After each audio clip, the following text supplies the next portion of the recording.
Shalom, shalom, Israel. First and foremost, I want to give all honor, glory, and praise unto YAHAWAH, Hashem, YAHAWASHI, Hashem, Rakwakwidash.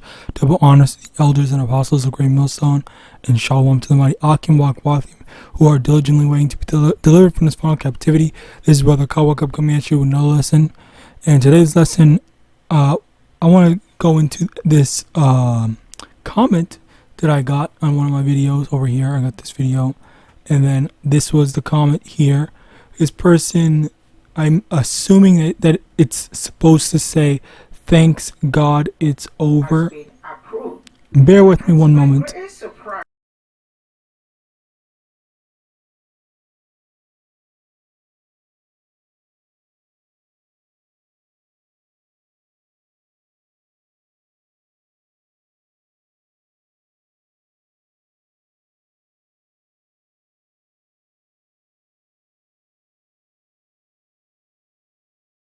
Slakia. As I was saying, basically, in this video I made and uploaded, I got this comment from this person who named himself "Thanks God It's Over."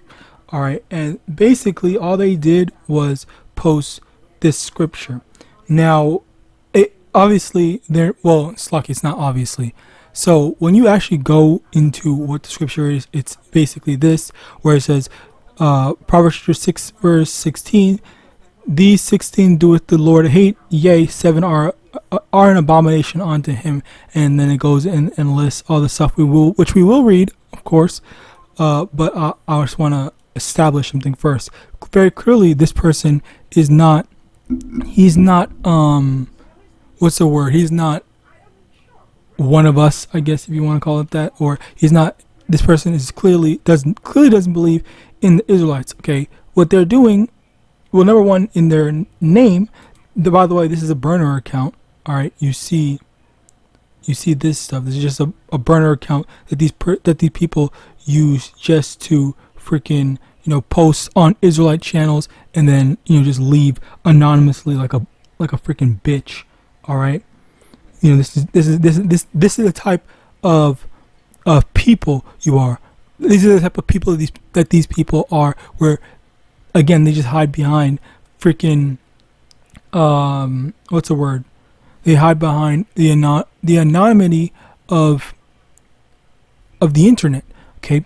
Oh well, I can do whatever I want. I can say whatever I want. Oh, I'm anonymous. I'm this, and the third. All right. Well, yeah. This is clearly what he's doing. Number one. Number two. He's clearly doing, posting this, in an insulting way, trying to, paint me out to be, one of those things that one or multiple of those things that the Lord hates. Okay, let's actually go there so we can, see. Proverbs 6 verse 17, a proud look, a lying tongue, probably what he's over here trying to say, accuse me of now, and hands that shed innocent blood, which would probably be most likely him, okay, or his ancestors if he's an Edomite.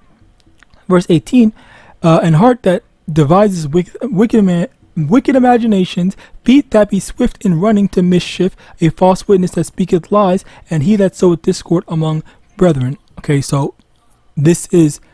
It's funny how again he's posting this. It's like, what is that? What is it supposed to mean? Like, what is he trying to say? He's being so fucking cryptic and childish. He can't even just open his fucking mouth and then just plainly say what he wants to say. Okay, which these are the types of people that annoys me so much, because it's like, why even bother? Posting something if you're too scared to freaking actually say what you want to say, or even attempt to contest what the lesson that I was trying to put out. Okay, you can't contest any of the things, because the stuff that I was saying is literally backed up by the scriptures. I was literally showing scriptures, and as I always do, to back up the things that I say. I don't just say something and then just talk out of my ass. And honestly, that's probably why. That's one of the main things where you have these people that they want so badly. They want so badly to say that we're wicked, we're evil, we're this, that, and the third. But they know that when it actually comes to logic, they cannot contest us because they know that we know the Bible, number one, and we actually aren't talking from our ass, unlike these freaking Christian pastors. Okay, these Christian pastors, this like a whole sermon, 1 or 2, if you get lucky, 3 scriptures might be brought out, but it's all a bunch of lip service outside of that. Just lip service of, oh yeah, you gotta feel good, you gotta do this, you gotta do that. Oh my God, everyone's so love, makes the world go round, all that type of stuff. Okay, rather than actually being knowledgeable enough to use the whole Bible to actually teach and back up the things that you're saying. Okay, and let's get that precept then.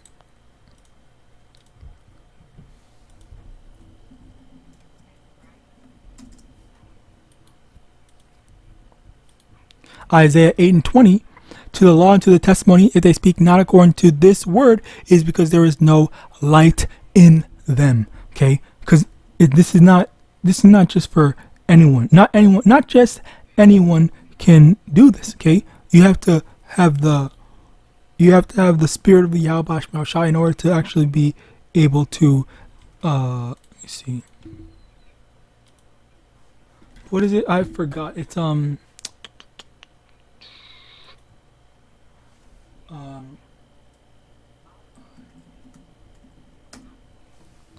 I forgot what it was.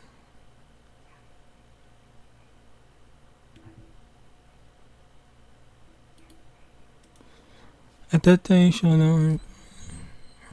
Okay, so I think this might be it. Maybe.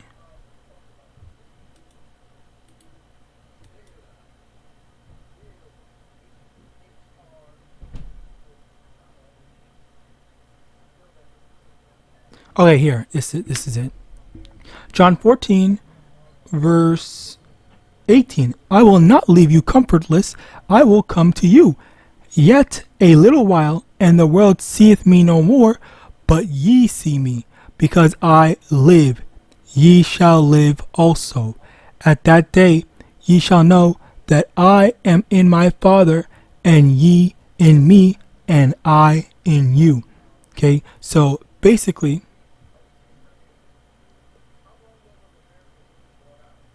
let me also know, verse 21 as well.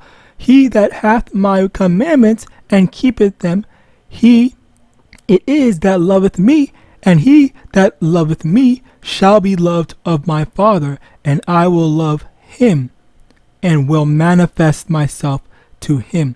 So basically, the Israelites, okay, that are trying their best to keep the law, statute, commandments, keep the word, more specifically, of YAHAWASHI. These are the ones that are going to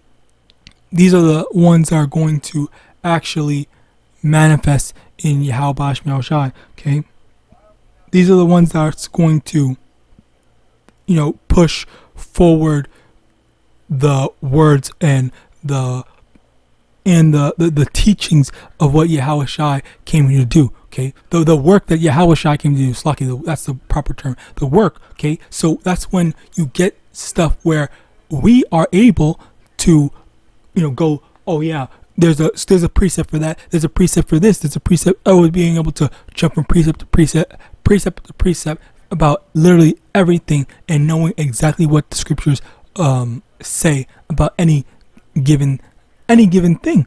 All right, always being able to reference these things, and use the scriptures to speak rather than speaking on our own. Okay, that's the main thing, that's the importance of it. All right, so that's why, going back to Isaiah 8:20, to the law and to the testimony, if they speak not according to this word, it is because there is no light in them. And that's where you got this complete divide, where you got this person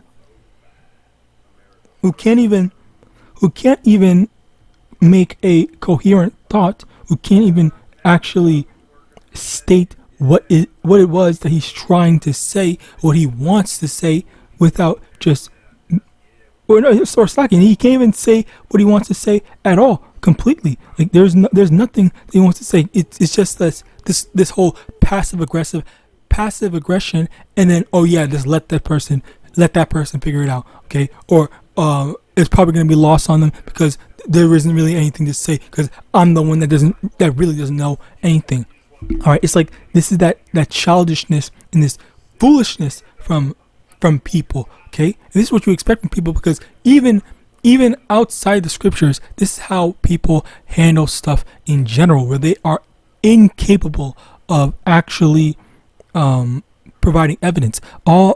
People's only evidence is just, okay, well, I'm just gonna say this and I hope that people believe me, right? Without actually googling something, getting some information, or understand, like, is this actually true? Is this substantiated by literally anything?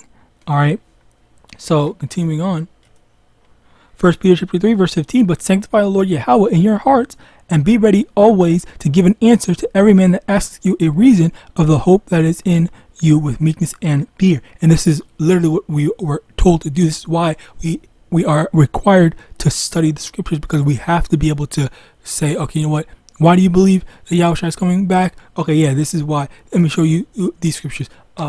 Look at the prophecies that's popping off. Look at the prophecies going on right now. Look at the prophecies that went on before X, Y, and Z. Okay, all these different things. Okay, and there are more. Okay, I just said whatever. All right, but there are more. But of course, the main thing is how we are supposed to be studying. Okay, we are studying and we are able to have that understanding, and it's not just some sort of basic thing. Okay, it's like you have to, when you are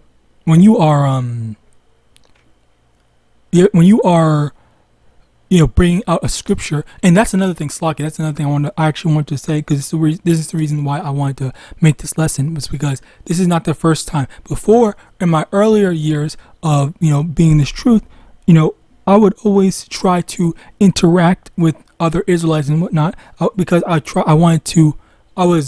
was more desiring of wanting to build that connection and whatnot, where now I don't really have that desire comparatively, because I do have some brothers, and that's good enough for me. I do have some brothers that I talk to when need be, but outside of that, I don't try to go looking just for anyone. All right, which is what I was just doing, which is what I was doing before, because before I didn't have no things. And the thing is, there would be this one guy, this one Jake, okay, because I do not like people like him. Like what he basically was doing, he was being very dishonest, and all he cared about was just like debating. It's just so child. Like again, when I was as a child, I speak like a child. Okay, let me get this.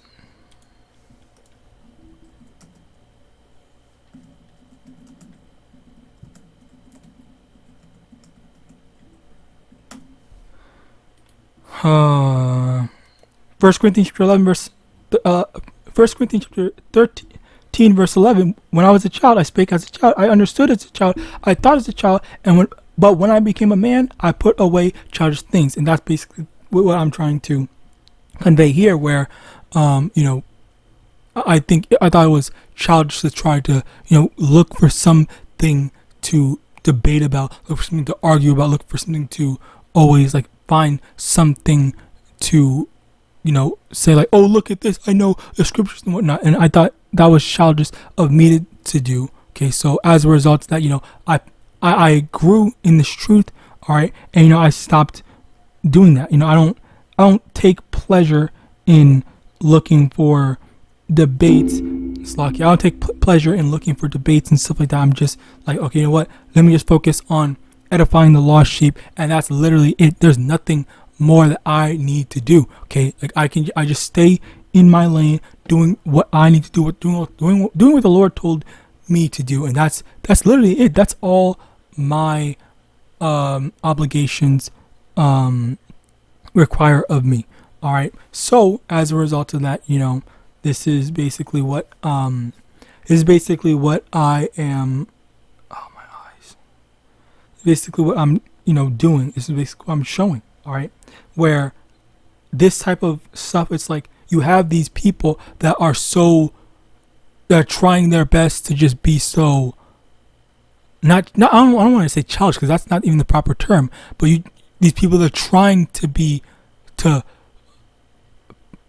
fake, it's like, I guess, fake their maturity, okay, by saying, oh yeah, look, I'm so smart, I can do this, oh, I know this scripture and stuff like that and whatnot. But in actuality, you're showing your childishness, because you can't even maturely address the stuff. Okay, break it down. What does this actually say? And that was what I encountered when I was let me just do this, or let me just do that, let me just show them this verse. Okay, well, what are you supposed to get from it? Like, what is your understand what is your understanding from it?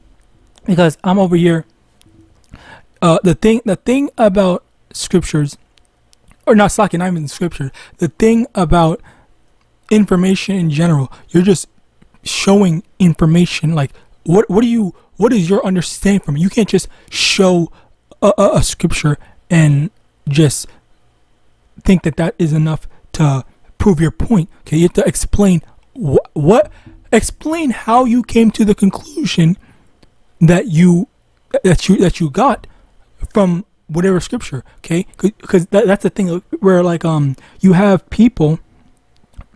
A perfect example of that is you have people that say, oh, look, black people commit such a big portion of the crime in America. Okay, and the actuality of that statistic is that black people people will take that statistic and just say, okay, well, black people are more prone to crime. Okay, but actually, in actuality, the reality of it is that if you actually got more information, if you actually broke it down and understood why that statistic exists, okay, you would understand that is in tandem with the fact that so-called black people are disproportionately more prosecuted and more likely to be in prison for stuff that they did not do as a result of the injustice system. All right, the injustice system, they have so many people that are locked up for crimes that they did not do. And of course, if so many of the people are so-called black people, and you're just gonna say that all those are true, and then all the white ones are that's not how things work. Okay, and on top of that, there is it's a literal fact, which I've Googled this before I've made videos on this before, where people, or Edomites are more likely to receive least harsh sentences, where so-called black people are more likely to receive harsher sentencing, where it's like, say for example, you have 5 years to 5 to 10 years for something. The Edomite will get 5 years. The Jake will get 10 years. Okay, where whenever there's like a spectrum or whatever, I don't know what the proper term is. Whenever there's like a measurement of, okay, so how many years or is that this person is supposed to get for this crime, what the judge will do is they will try to either stack on more convictions to add more time to Jake, or on the flip side, if it's an Edomite person, they will just say, okay, you know what, this is what they got found out for, let me just leave it at that, and then lessen it to the lowest one, and then, okay, yeah, you can serve that and you can get out. All right, so that's where the unfairness and the disparity of it is, where, again, you can't just look at information so one-dimensionally and then just say that, okay, this is the conclusion I've come to. All right, so this is why you got stuff like this person who's just posting a fucking thing, like, okay, is this supposed to mean something? Like, what are you trying to say? And as I was saying, you have these people who will just say, okay, well, here's this thing, but not actually provide any evidence to like back it up or break down what they believe or what they or their understanding of it. Okay, rather than give their understanding, they just say, "Okay, well, here's this." All right, and it's just like, okay, so what am I supposed to understand from this? What am I supposed to take from this? This doesn't help me understand anything, because this doesn't help me understand like how you got to this conclusion. This is just a piece of information. All right, you're supposed to be freaking mature enough to and smart enough to actually break down like what the fuck are you even saying?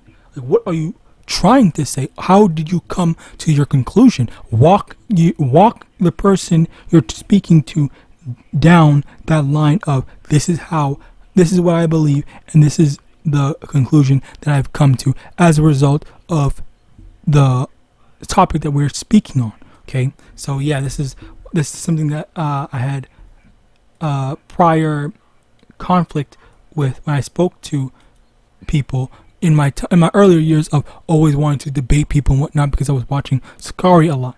But now I don't really like Sakari, especially like that's so funny. Like, look at how, because isn't that, I don't even know if Sakari is still together, but didn't they break up in the ancient times? Like the original Sakari, like they broke up or something like that. I forgot. But anyway, 2 Timothy chapter 2 verse 15, so show thyself approved unto Yahweh, workman that needeth not to be ashamed, rightly dividing the word of truth. Where again, like, we're supposed to be studied. We're supposed to be knowing, like, okay, this is what this means. This is how this happened. This is like, you're supposed to be studying the meanings, the understandings, the breakdowns, the actual scriptures and whatnot. Like, what does the scripture? Is there a scripture that says something about this? Is there a scripture that talks about husband and wife, freaking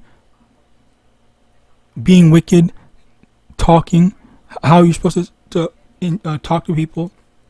Now, studying Acts chapter 17 verse 11, these were more noble than those in Thessalonica, in that they received the word with all readiness of mind and searched the scriptures daily whether those things were so. Rather than just talking out of your ass, you actually go in and say, okay, is this substantiated by anything in the scriptures? Like, I have to go in and check to see, okay, well, let me see, is this in the scriptures? Is this person actually speaking the truth? Are they actually speaking in tandem to what the precepts say? Are they lying on the scriptures? Are they going against what the scriptures say? These are the things that you have to actually examine. All right.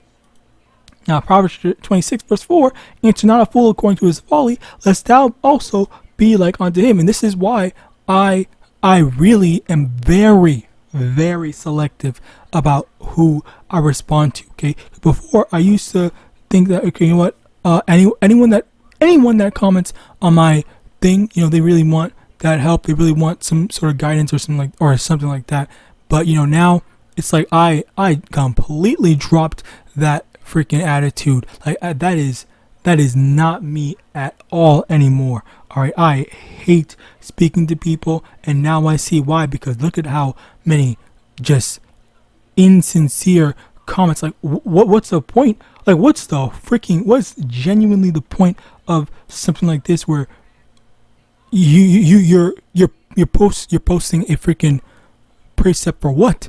To mock the Lord, to mock my belief in YAHAWASHI. Like, okay, so now what? What did you accomplish? You didn't accomplish a damn thing. You didn't do anything. You're just an idiot. You're literally just an idiot. Wasted your time making this stuff while I'm making a video out of you.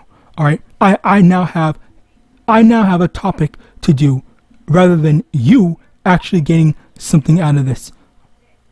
Okay, like, it's just childish. It's literal childishness. All right. And again, as I said before, that's why I do not just there. I showed my comments before. There's a lot of comments that just go unresponded to. I don't heart them. I don't like them. I don't do anything. I just leave them there. I let them have. Okay, you got your comment. Go ahead. Even the most harshest of harsh comments, which I think I got 2 within a few months. I think 2 really bad ones. I won't say really bad. I'll just say bad ones. I'll just say bad, just bad. Where people were actually being disrespectful, and okay, well, whatever. All right. So if YouTube wants to take them down, sure, but I'm not gonna what's the word? I'm not gonna go out of my way to waste time and energy on something so stupid. All right. 2 Ezra chapter 9 verse 22. Let the multitude perish then, which was born in vain, and let my grape be kept, and my plant, for with great labor have I made it perfect. And that's basically the thing where this is what I look forward to, and it's the multitude that was born in vain. These people that were born in vain. There's the whole world, okay, all the population, all the heathens, all the Israelites, all the whatever. As the Israelites are, the Israelites are already as the sand of the sea, but in addition to that, there's also the heathens, okay. And with all that, you take away only the Israelites, okay. Then you take away only the elect, and which is 1/3, okay, one part of Israel.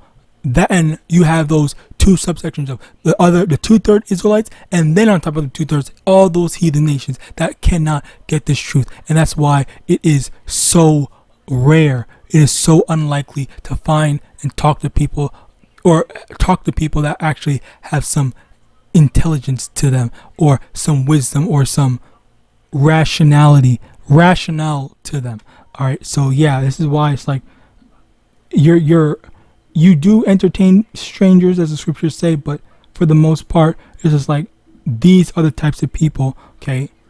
These are the types of people that are just born in vain. It's just like, okay, well, it's just another person that the Lord's going to destroy eventually. So with that, I pray this lesson was edifying. I want to give all honor, glory, and praise unto YAHAWAH, BaHashem, YAHAWASHI, BaHashem, Rakwak Badash, double honor to the elders and apostles of Great Millstone, Abad Ball, and Shalom.